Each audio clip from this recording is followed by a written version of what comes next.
水都威尼斯，这座以运河和贡多拉闻名的城市，共有118座小岛，通过桥梁相连。威尼斯曾被评为最美丽和最浪漫的城市之一，每年吸引超过2000万游客造访，并且大多数游客不会在本岛过夜。这不只给当地旅宿业者带来了负面的影响，也影响了当地的观光品质。于是，意大利政府在今年推行了游客税，并在观光热门时段开始试行。我们这次前往威尼斯，除了分享旅游品质是否变好之外，还会分享省钱搭乘贡多拉的方法，还去了周遭最美离岛之一的彩色岛。跟着我们一起出发，探索威尼斯的独特魅力吧。如果你跟我们一样是搭机到威尼斯的马可波罗机场，那么到威尼斯本岛最便宜的方式就是搭乘当地的接驳公车，一个人10欧元，总搭乘的时间大约30分钟。当你看到两旁的无敌海景，就代表你已经到达威尼斯的本岛啦。哦，快到了，快到了，对，快到了。过了这个桥，那边就是本岛。进本岛之前，你会看到许多的电子看板，提醒着你记得要缴刚推出的5欧游客税。不止如此，威尼斯的各大入口处也都会有一群穿着背心的工作人员，随机在检查游客们是否真的已经有缴费。但是如果你是选择当晚住在本岛的旅客，则不用额外的收费。在威尼斯迷路是一种当地绝对不可以错过的体验。这座城市的小巷还有运河构成了迷宫般的街道，共有118个小岛、177条水道、401座桥梁组成，非常容易让人迷失方向。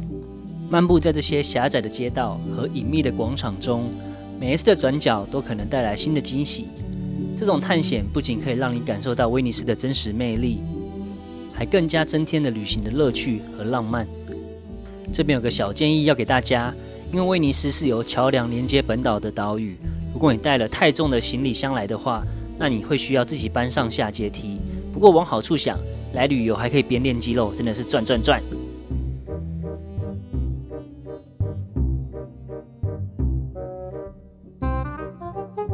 在威尼斯呢，因为游客太多了，那威尼斯政府就想要减塑，所以在威尼斯的市区中间都设了一大堆的这种可以喝的喷水池。刚刚装完了一瓶水，省钱喝，好不好喝？在威尼斯很轻易就可以找到可以装水的喷泉，好喝欸。之前我们去意大利的某个地方也是装水，然后它那个喷水池有很多的铁味，但是这个水好喝欸，跟荷兰水差不多，真的好喝。赞，省钱。到了威尼斯，一个绝对不可以错过的体验，当然就是在地的贡多拉之旅。我们是透过 Klook 订购的贡多拉体验，2个人大约80欧元，主要会有一个向导带大家去搭船。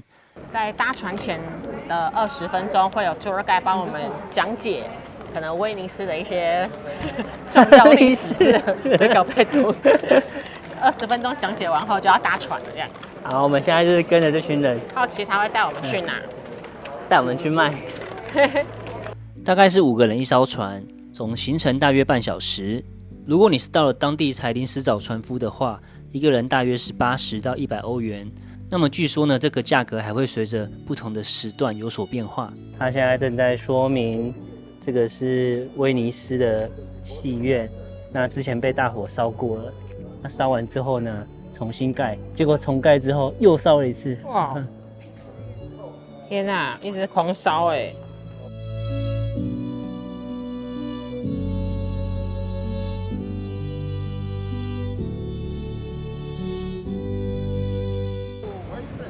我要搭了耶！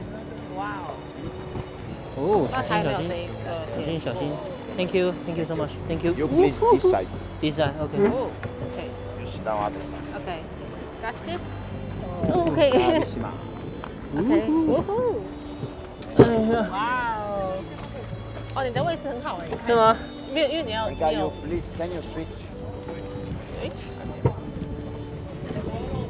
哦，好晃哦，好晃哦！在船上超晃的，好晃，为什么？晃爆哇，为了什么那么晃？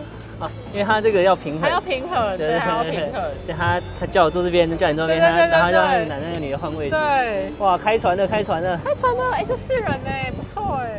如果大家你想想，5月份后来想要搭贡多拉的话，建议你要么你就早上，要么就是傍晚。为什么？哎，就不会那么热。我们这次大概是下午4点半至5点左右哦，这个时间点热炸了。建议呢就是可以晚上的大概7、8点，或者是早上的可能10点、11点那个时候搭，就不会到那么热。因为现在威尼斯啊，真的是早晚温差超大，还蛮晃的。因为可能很多船吧，是不是？对，很多船游过，所以对啊。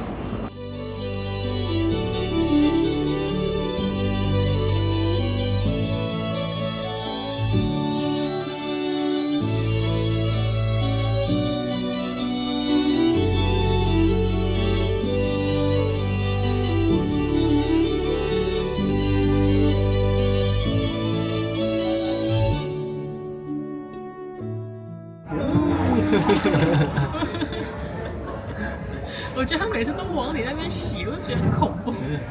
那我自己肉身把它洗。我觉得你要靠中间一点。肉身洗完。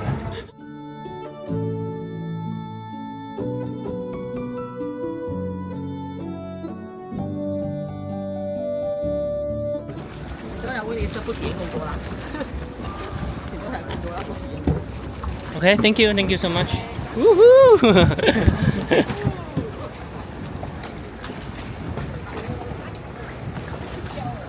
Thank you.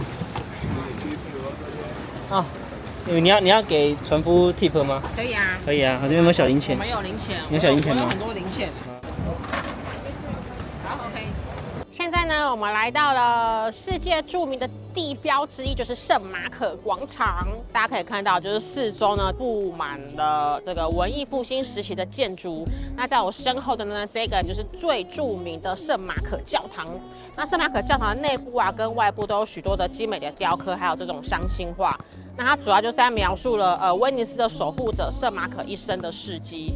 那不过啊，要提醒大家，教堂内部是不能照相跟摄影的。那在圣马可广场旁边的呢，有一个很高的塔楼，这个就是圣马可钟楼，它的楼顶是可以俯瞰威尼斯市容的。如果你有兴趣的话，可以花10欧的门票登顶。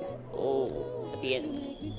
位在旁边的这一个呢是总督府道奇宫，它是以前的总督府，那现在呢就变成了博物馆。入场的话呢，一个人是30欧，还蛮贵的。来到总督府的话呢，千万呢不要错过跟它相连的叹息桥。桥的左方是总督府的法院，右边是监狱。通常死囚经过此桥的时候，往往是行刑前的最后一刻，因为在桥内望着窗外叹息。威尼斯这么美丽的海景，再也没有机会看到了，也难怪这些囚犯们会叹气。哇，超漂亮！我们现在在我们 hotel 旁边的一家小小咖啡厅，然后这个咖啡厅就临近了运河。刚刚小安去拿咖啡的时候跟我讲的价格，我吓一跳，请问一下，吓死我了！这个一杯多少钱？它这样小小的一杯美式，在威尼斯这边居然跟我收3.5欧。我们在荷兰一杯美式大概是2.5欧左右。那威尼斯这边就是在比荷兰贵1欧。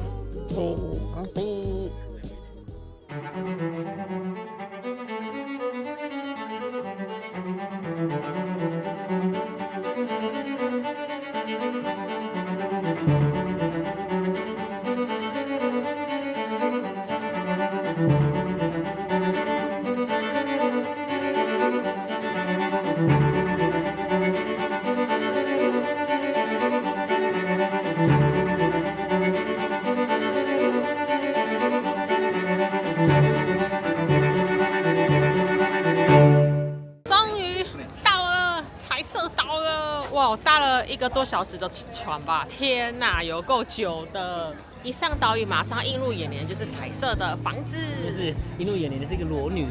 哎，对，它有个裸女雕像哎。我想要去装个水，我看到这边又有可以装水的地方。哦，不错哦。大家都在排队装水。哎，真的哎。彩色岛 Burano 的房屋故事，据说呢可以追踪到中世纪。当时的渔民们将房屋的外墙涂上鲜艳的颜色，以便在浓雾中或是从海上回家时更容易辨别自己的住所。那么另外一个传说则是说，在黑死病的期间啊，未受感染的居民会把他们的房屋漆成彩色的，以区别那些受感染的房屋。这样的措施既是防疫需求，也给岛上增添了不少色彩。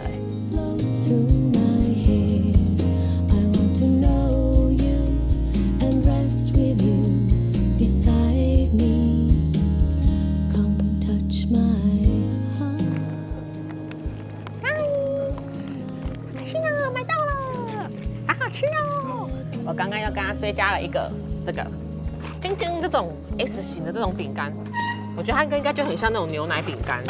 哦，有一点点柠檬味，对，还有点淡淡的柠檬香，蛮好吃的。有点比本岛好看，为什么？我有彩色屋子的，你看前面那个彩色屋子。